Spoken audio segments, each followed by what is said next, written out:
Halo teman-teman, selamat datang di pertemuan yang ketiga. Kali ini kita akan membahas tentang persiapan media presentasi instruksional design. Presentasi ini ditunjukkan untuk mahasiswa program studi teknologi pendidikan.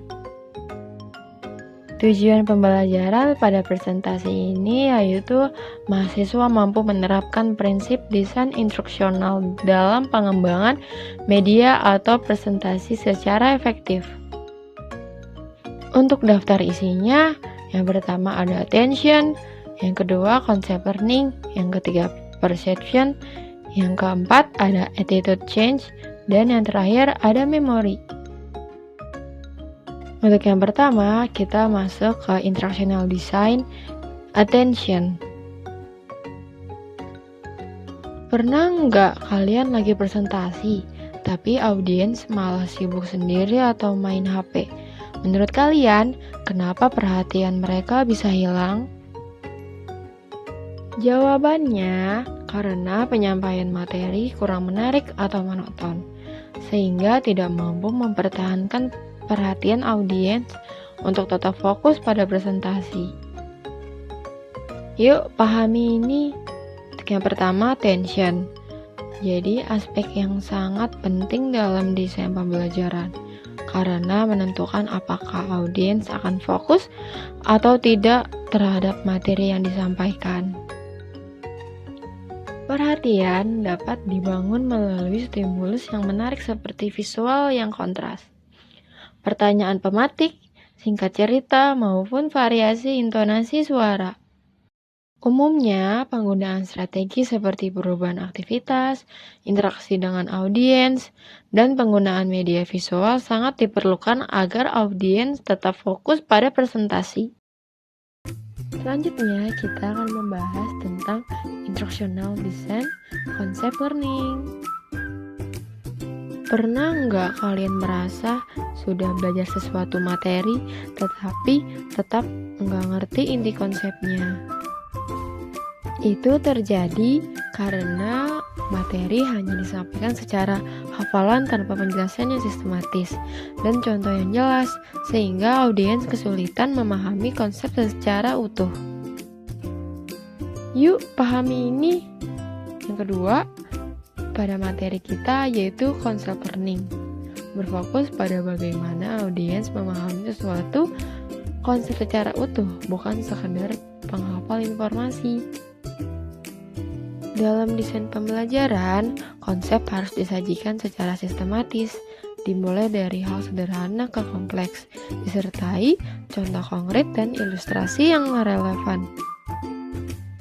Umumnya, keberhasilan pencapaian konsep terlihat dari kemampuan audiens menjelaskan kembali dengan kata-kata mereka sendiri.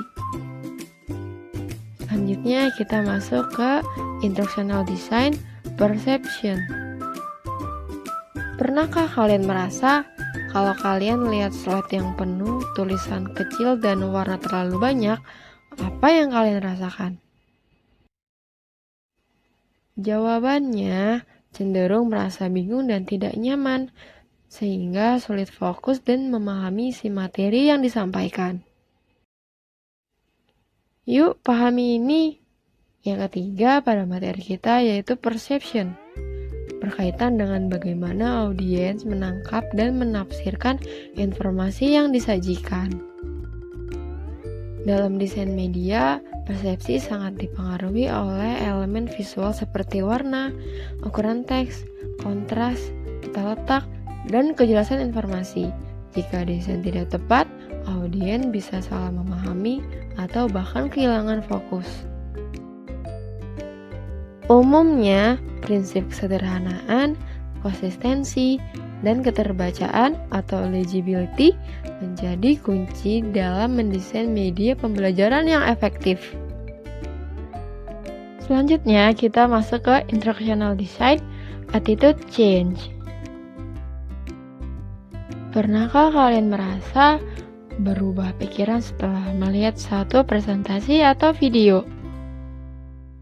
Pastinya pernah kan? Karena presentasi yang baik dapat mempengaruhi perasaan dan cara berpikir sehingga kita dapat berubah pikiran. Yuk pahami ini.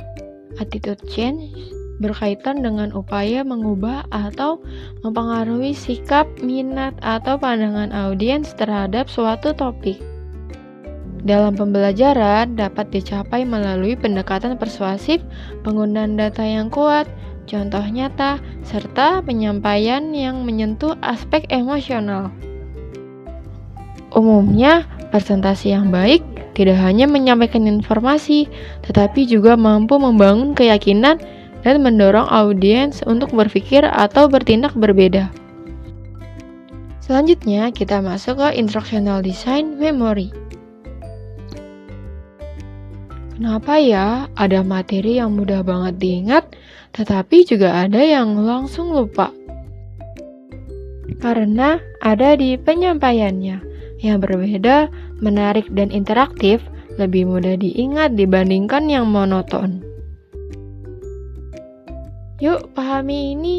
Memori berkaitan dengan kemampuan audiens dalam menyimpan dan mengingat kembali informasi. Dalam desain pembelajaran, daya ingat dapat ditingkatkan melalui pengulangan, penekanan poin penting, penggunaan visual yang kuat, serta teknik seperti mnemonik atau asosiasi informasi yang disajikan secara struktur dan tidak berlebihan juga lebih mudah diingat. Umumnya, presentasi penting untuk menyoroti poin utama dan menggunakan elemen visual yang mendukung retensi. Sebagai penutup pada bagian ini, yuk kerjakan kuis singkat ini untuk mengetahui sejauh mana tingkat pemahamanmu.